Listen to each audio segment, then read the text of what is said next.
Hello everyone, Tyler McNamer here with another video coming to you live. So this one is going to be all about how do people with autism express themselves through art. Well, I will definitely give you firsthand experience of how that works because I generally believe that writing is an art form. I wrote a couple of bestsellers and they're in the markets. So that was just my way of expressing myself. More specifically, when I was very little, when I was in high school and edgy punk emo kid in high school kind of thing too. Talking was very terrifying for me actually.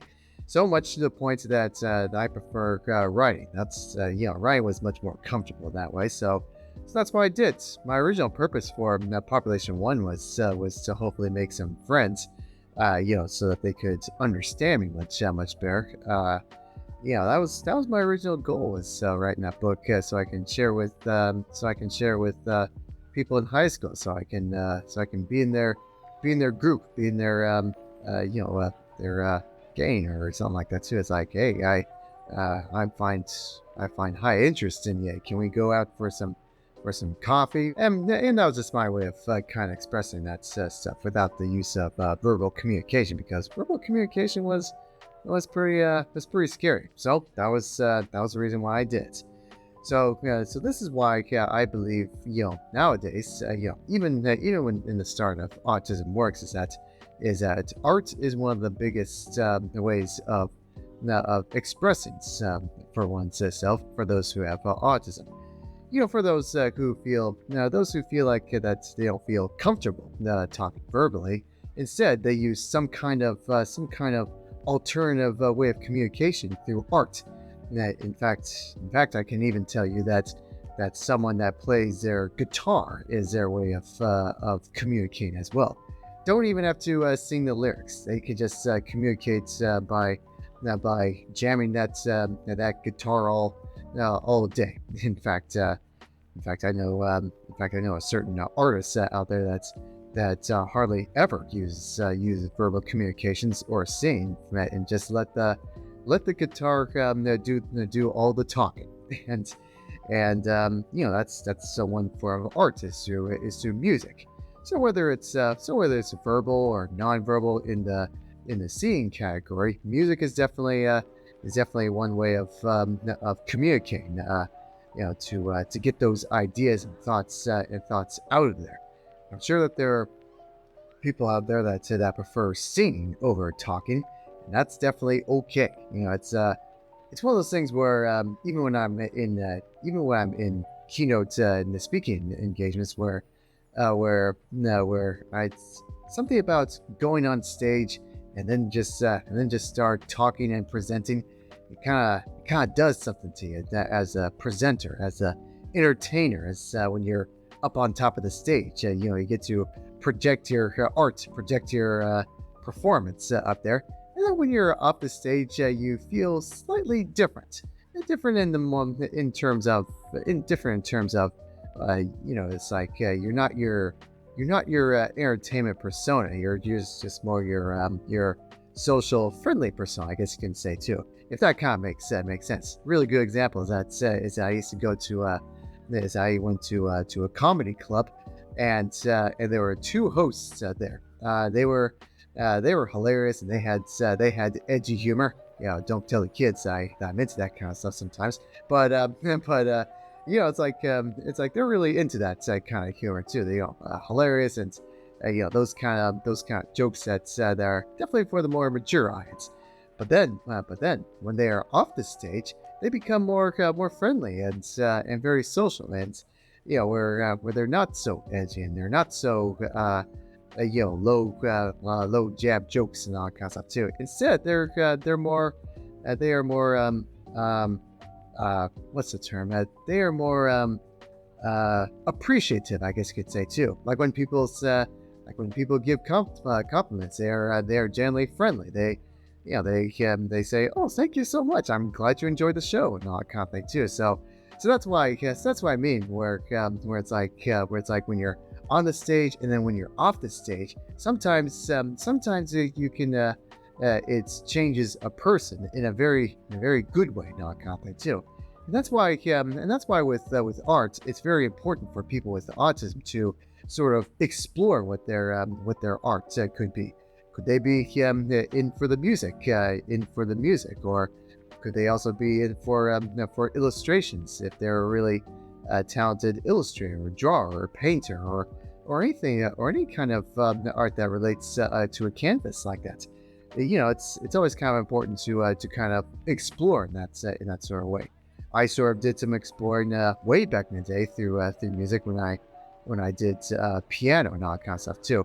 I wasn't I did some lessons on that kind of stuff too. I was okay. I wasn't like high class or anything like that, but it was kind of in a way relaxing in a way too.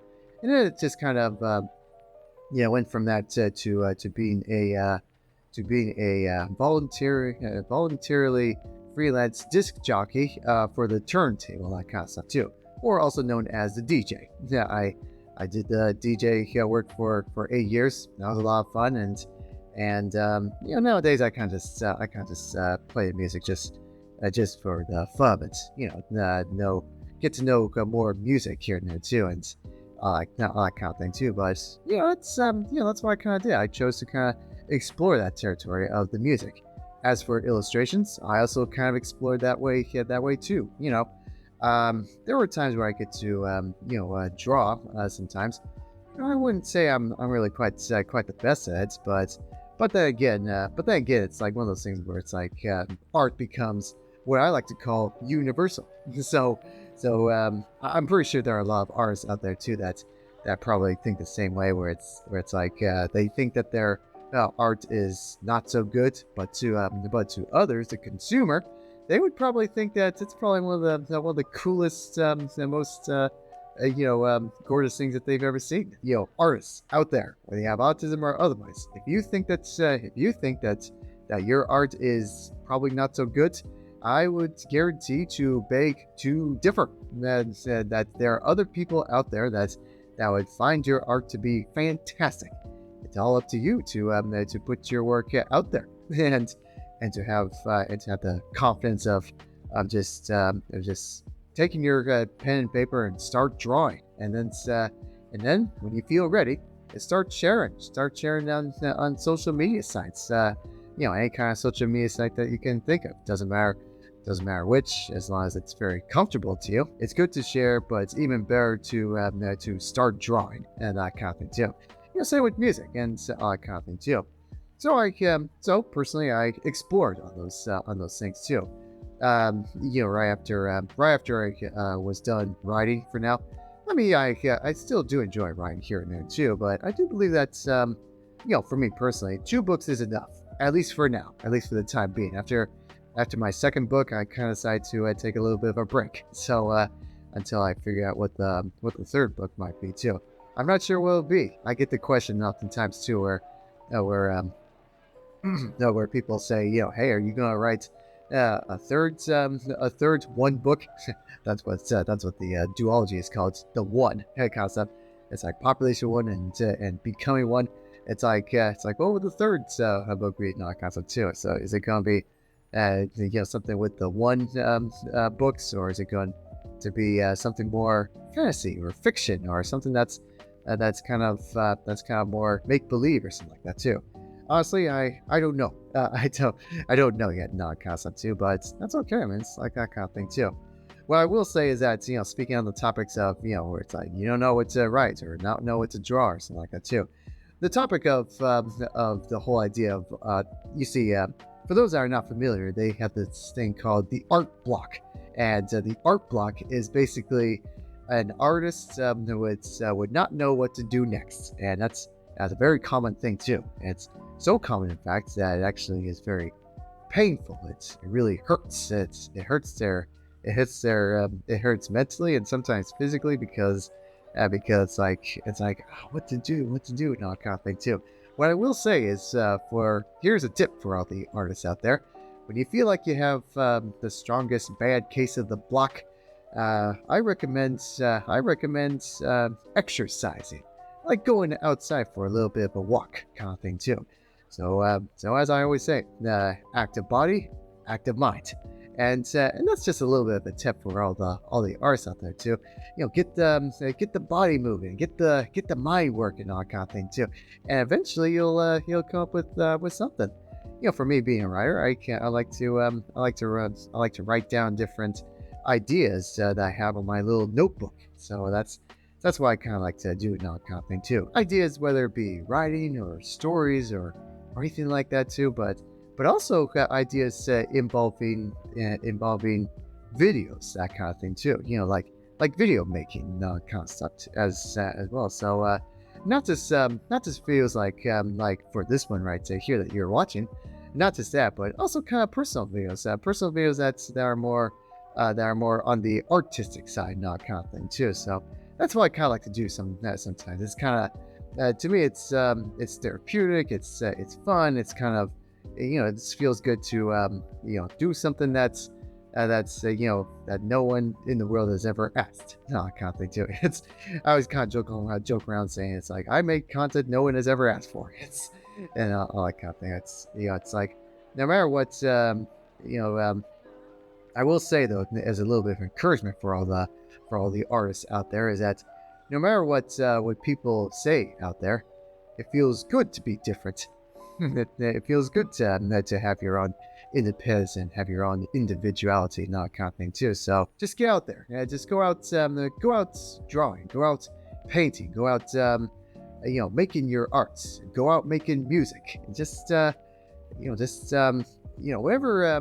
it is that you're good at, or whatever it is that you want to explore in the world of art. Just give it a try. If for example, if painting happens to not be what's not be for you, then try drawing. If it's not for you, then try video making. If it's not for you, try making music. Just try all kinds of art. Just try all kinds of art that you can think of. Maybe even tennis playing can be kind of an art form as well. Maybe just the way that you hit the ball with your racket or something like that too. I feel like just about anything can be an art. Like I even said to like in a bunch of keynote events, is that parenting itself can be an art form as well if you think about it, because you have the ability to mold your children the way you want it to, while keeping of course the child's having their own independence as well. But parenting is an art form in the forms of raising your child and sculpting and molding and doing all these things to craft your child into your own liking, to make their kid to make sure that they make good decisions, not kind of thing too. And that's why I kind of like to see it in that sort of way. And it can be really well. Another reason why I see it that way is because every parent they raise their children their own way, and every artist they do their art their own way. So I don't think there is any right or wrong way of parenting kids, and there's no right or wrong way of doing art as well, as long as, of course, as a mom and as a dad, you want the very best for their kids. That's what good parents do. I mean, that's what I kind of generally believe. Of course, I'm not one to speak because I'm not a parent myself, but I do have general confidence that people out there that tune into these videos and that visit to Autismworks, I do generally believe that there are very good parents out there too. They just want the best for their kids, and they do their own best and all that kind of thing too. And this specialized quote unquote artwork is never ending, and it's very rewarding. And just like art in itself, art is a very rewarding experience, and it can be a lot of fun. So an artist would know when they are done with their craft, and afterwards it's very rewarding. So take the moment, make this a challenge possible. After you complete your craft, any kind of craft any kind of art that you can think of, be sure to make the priority to celebrate your artwork. And it can be it can be a lot of fun, obviously too, because of all that hard work that you really put yourself into for your art. So get out there, explore, work on it, and then celebrate. I'm your local artist, Tyler McNamer, and I thank you so much for watching.